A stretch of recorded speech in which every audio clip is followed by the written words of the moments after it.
करेंगे? दम नहीं है आपकी आवाज में। जरा हाथ ऊपर करके बताइए, करेंगे? हर एक के हाथ ऊपर नहीं हुए। साथियों, भारत और ओमान के बीच जो रिश्ता ट्रेड से शुरू हुआ था, आज उसको एजुकेशन सशक्त कर रही है। मुझे बताया गया है कि यहां के भारतीय स्कूलों में करीब 46,000 स्टूडेंट्स पढ़ाई कर रहे हैं। इसमें ओमान में रहने वाले अन्य समुदायों को भी हजारों बच्चे शामिल हैं। ओमान में भारतीय शिक्षा के 50 वर्ष पूरे हो रहे हैं। ये हम दोनों देशों के संबंधों का एक बहुत बड़ा पड़ाव है। साथियों, भारतीय स्कूलों की ये सफलता his majesty the late Sultan Qaboos के प्रयासों के बिना संभव नहीं था।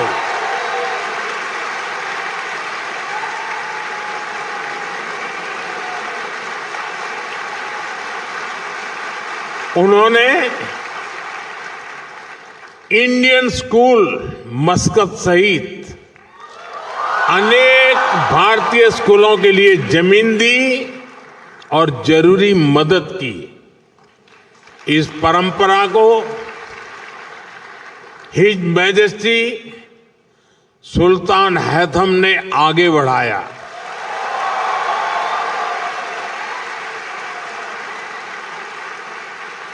वे जिस प्रकार यहां भारतीयों का सहयोग करते हैं, संरक्षण देते हैं, इसके लिए मैं उनका विशेष तौर पर आभार व्यक्त करता हूं।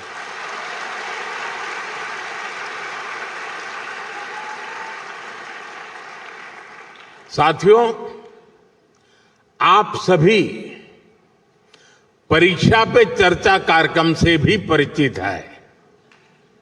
यहां ओमान से काफी सारे बच्चे भी इस प्रोग्राम से जुड़ते हैं। मुझे यकीन है कि यह चर्चा आपके काम आती होगी। पेरेंट्स हो या स्टूडेंट्स, सभी को स्ट्रेस फ्री तरीके से एग्जाम देने में हमारी बातचीत बहुत मदद करती है। साथियों, ओमान में रहने वाले भारतीय अक्सर भारत आते जाते रहते हैं। आप भारत की हर घटना से अपडेट रहते हैं, सिर्फ फिल्में नहीं, मूवी नहीं। आप सभी देख रहे हैं कि आज हमारा भारत कैसे प्रगति की नई गति से आगे बढ़ रहा है।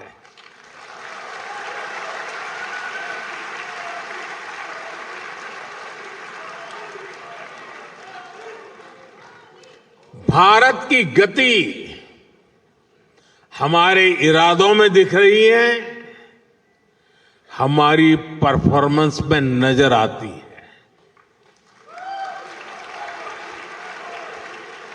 कुछ दिन पहले ही इकोनॉमिक ग्रोथ के आंकड़े आए हैं और आपको पता होगा भारत की ग्रोथ 8% से भी अधिक रही है।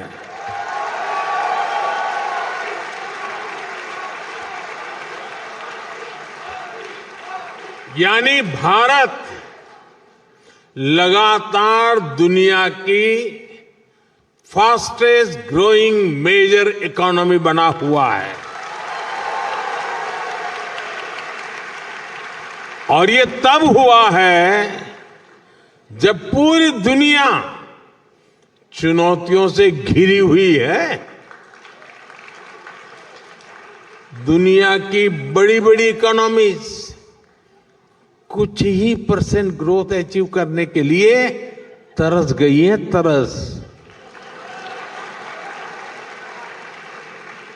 लेकिन भारत लगातार हाई ग्रोथ के पथ पे चल रहा है। ये दिखाता है कि भारत का सामर्थ्य आज क्या है। साथियों, भारत आज हर सेक्टर में, हर मोर्चे पर अभूतपूर्व गति के साथ काम कर रहा है। मैं आज आपको बीते 11 साल के आंकड़े देता हूं। आपको भी सुनकर गर्व होगा, होगा ना? सच में होगा। यहां क्योंकि बहुत बड़ी संख्या में स्टूडेंट्स और पेरेंट्स आए हैं, तो मैं शुरुआत में शिक्षा और कौशल सेक्टर से ही बात करूंगा। बीते 11 साल में भारत में हजारों नए कॉलेज बनाए गए हैं। आईआईटी की संख्या 16 से बढ़कर 23 हो चुकी है। 11 वर्ष पहले भारत में 13 आईआईएम थे, आज 21 है। इसी तरह एम्स की बात करूं तो 2014 से पहले सिर्फ 7 एम्स ही बने थे, आज भारत में 22 एम्स हैं। मेडिकल कॉलेज 400 से भी कम थे, आज भारत में करीब 800 मेडिकल कॉलेज है। साथियों, आज हम विकसित भारत के लिए अपने एजुकेशन और स्किल इकोसिस्टम को तैयार कर रहे हैं।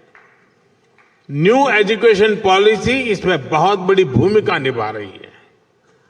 इस पॉलिसी के मॉडल के रूप में 14,000 से अधिक 14,000 से ज्यादा पीएम श्री स्कूल भी खोले जा रहे हैं। साथियों, जब स्कूल बढ़ते हैं, कॉलेज बढ़ते हैं, यूनिवर्सिटीज बढ़ती हैं, तो सिर्फ इमारतें नहीं बनती, देश का भविष्य मजबूत होता है।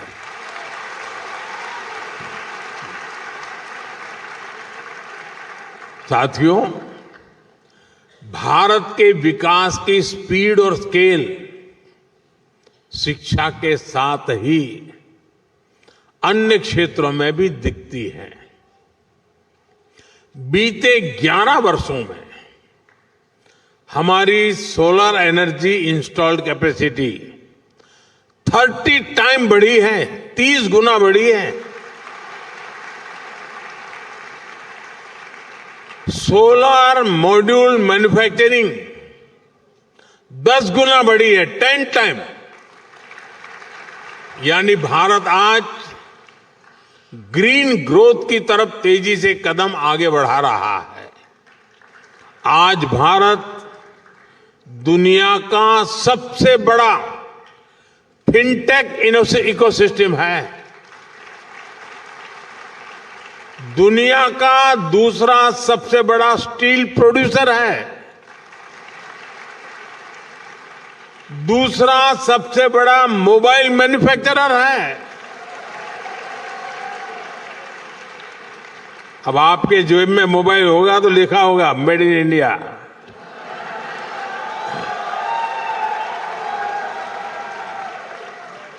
साथियों, आज जो भी भारत आता है तो हमारे आधुनिक इंफ्रास्ट्रक्चर को देखकर हैरान रह जाता है। ये इसलिए संभव हो पा रहा है क्योंकि बीते 11 वर्षों में हमने इंफ्रास्ट्रक्चर पर 5 गुना अधिक निवेश किया है, 5 टाइम मोर। एयरपोर्ट की संख्या डबल हो गई है। आज हर रोज पहले की तुलना में डबल स्पीड से हाईवे बन रहे हैं, तेज गति से रेल लाइन बिछ रही है, रेलवे का इलेक्ट्रिफिकेशन हो रहा है।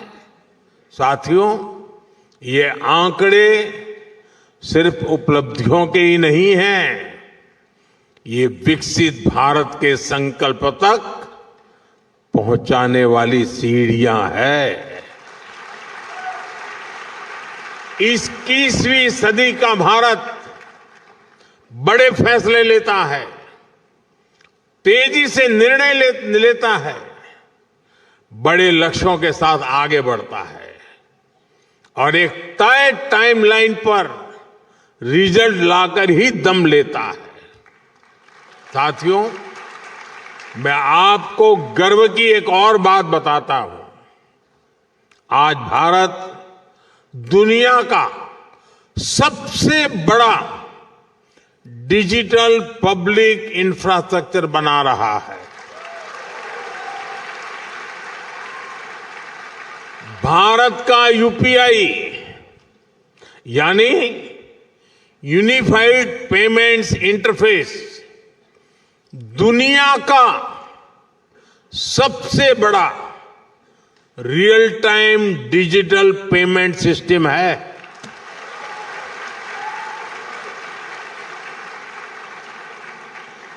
आपको यह बताने के लिए कि इस पेमेंट सिस्टम का स्केल क्या है, मैं एक छोटा सा एग्जांपल देता हूं। मुझे यहां आकर के करीब 30 मिनट हुए हैं, 30 मिनट्स हुए हैं। इन 30 मिनट में भारत में यूपीआई से, मैं इन 30 मिनट की बात करता हूं, इन 30 मिनट में भारत में यूपीआई से 14 million real time digital payments हुए हैं।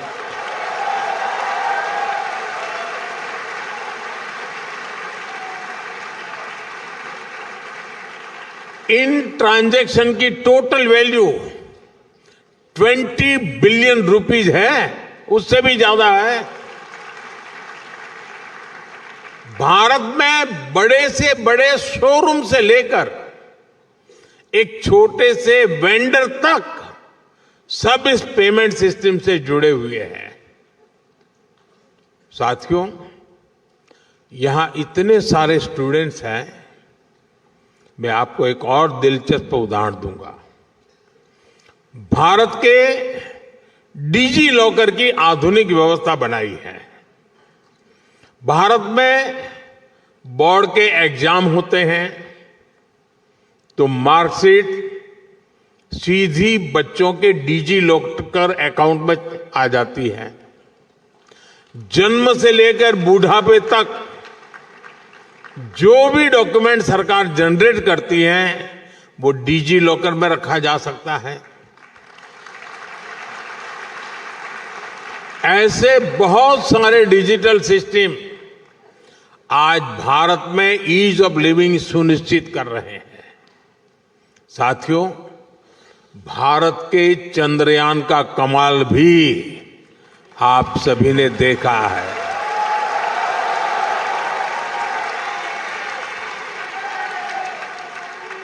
भारत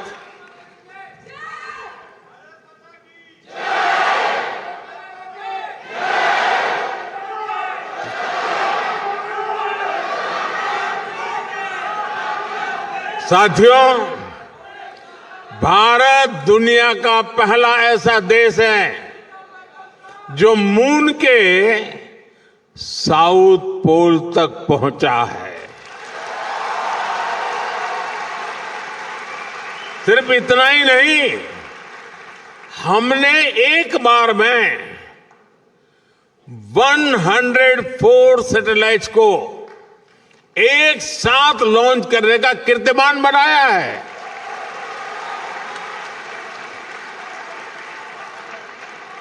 अब भारत अपने गगनयान से पहला ह्यूमन स्पेस मिशन भी भेजने जा रहा है और वो समय भी दूर नहीं जब अंतरिक्ष में भारत का अपना खुद का स्पेस स्टेशन भी होगा।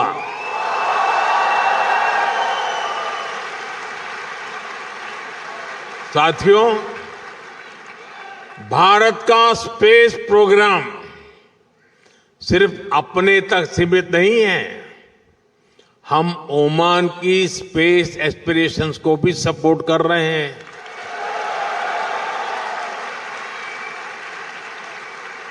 छह सात साल पहले हमने स्पेस कोऑपरेशन को लेकर समझौता किया था। मुझे बताते हुए खुशी है कि इसरो ने इंडिया ओमान स्पेस पोर्टल विकसित किया है। अब हमारा प्रयास है कि ओमान के युवाओं को भी इस स्पेस पार्टनरशिप का लाभ मिले। मैं यहां बैठे स्टूडेंट्स को एक और जानकारी दूंगा। इसरो यूविका YUVIKA यूविका नाम से एक स्पेशल प्रोग्राम चलाता है। इसमें भारत के हजारों स्टूडेंट्स स्पेस साइंस से जुड़े हैं। अब हमारा प्रयास है इस प्रोग्राम में ओमानी स्टूडेंट्स को भी मौका मिले।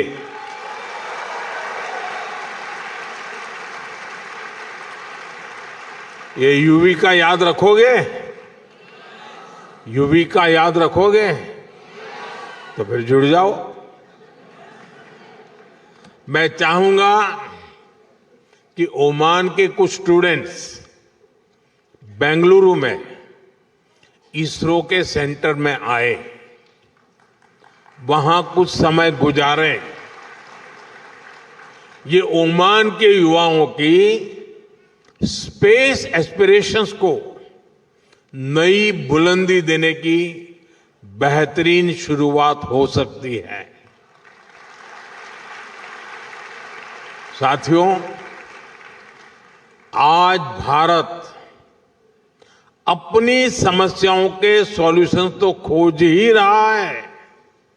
ये सॉल्यूशंस दुनिया के करोड़ों लोगों का जीवन कैसे बेहतर बना सकते हैं, इस पर भी काम कर रहा है।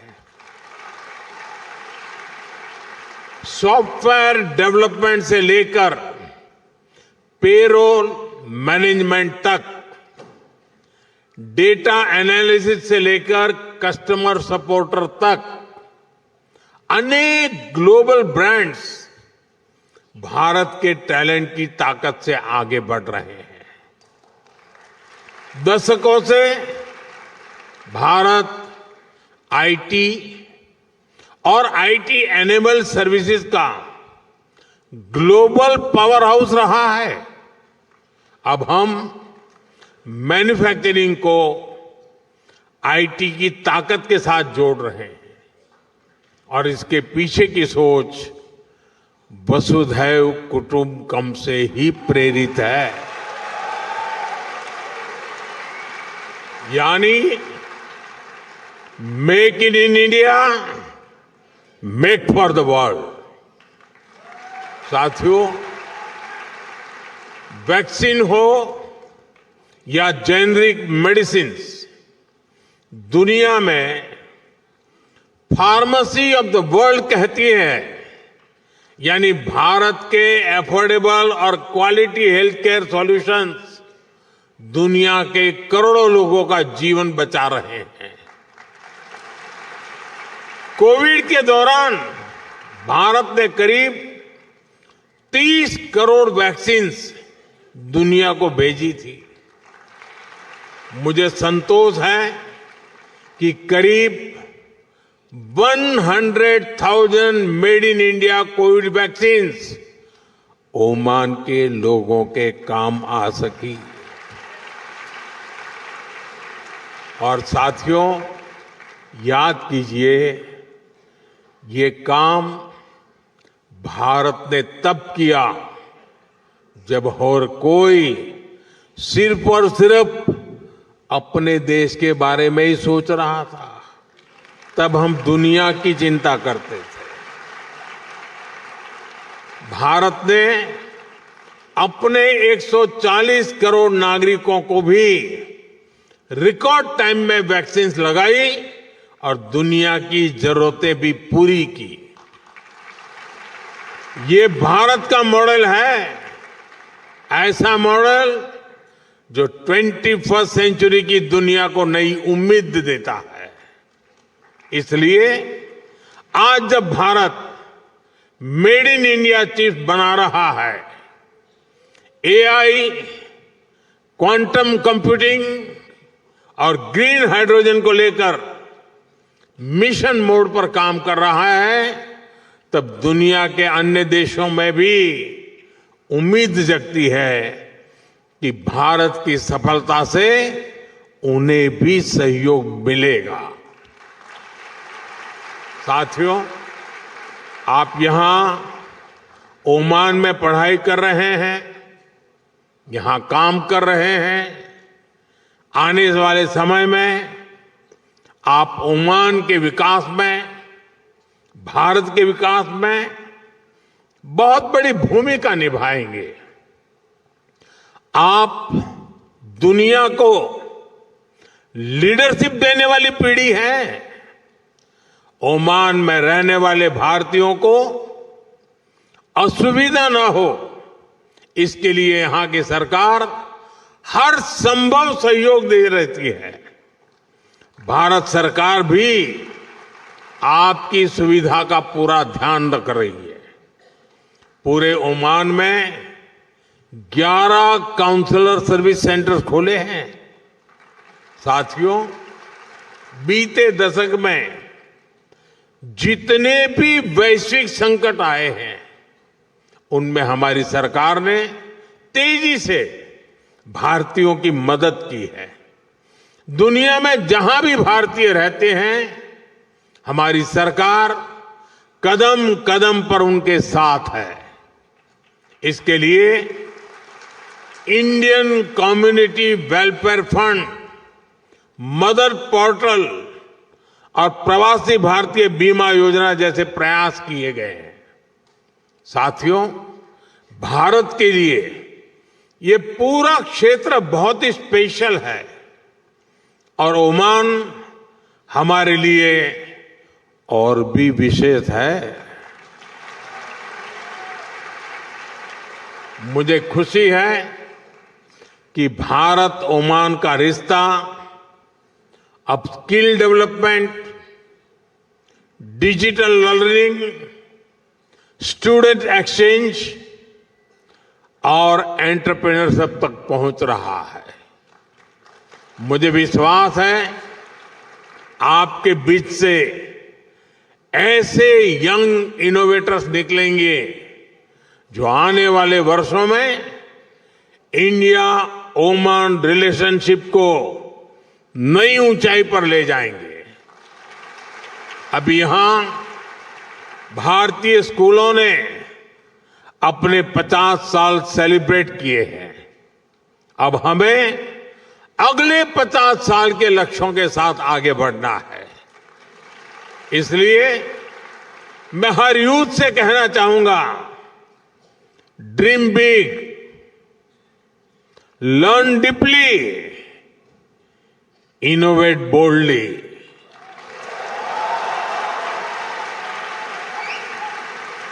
क्योंकि आपका फ्यूचर सिर्फ आपका नहीं है, बल्कि पूरी मानवता का भविष्य है।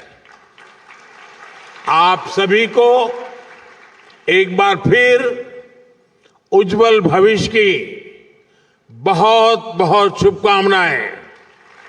बहुत बहुत धन्यवाद।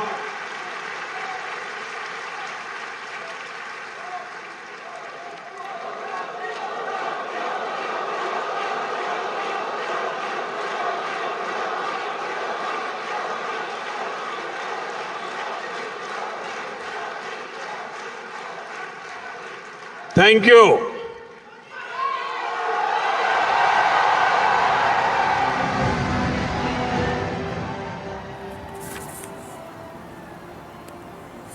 Prime Minister Narendra Modi addressing a community event in Oman. The Prime Minister is visiting the friendly nation on the invite of the head of state of the Sultanate of Oman. He will also be holding talks with the Sultan of Oman today. Remember, there is that key FTA that will be inked today. Piyush Goyal and his Oman counterpart will be signing on the dotted line there in the presence of the Sultan of Oman and Prime Minister Narendra Modi.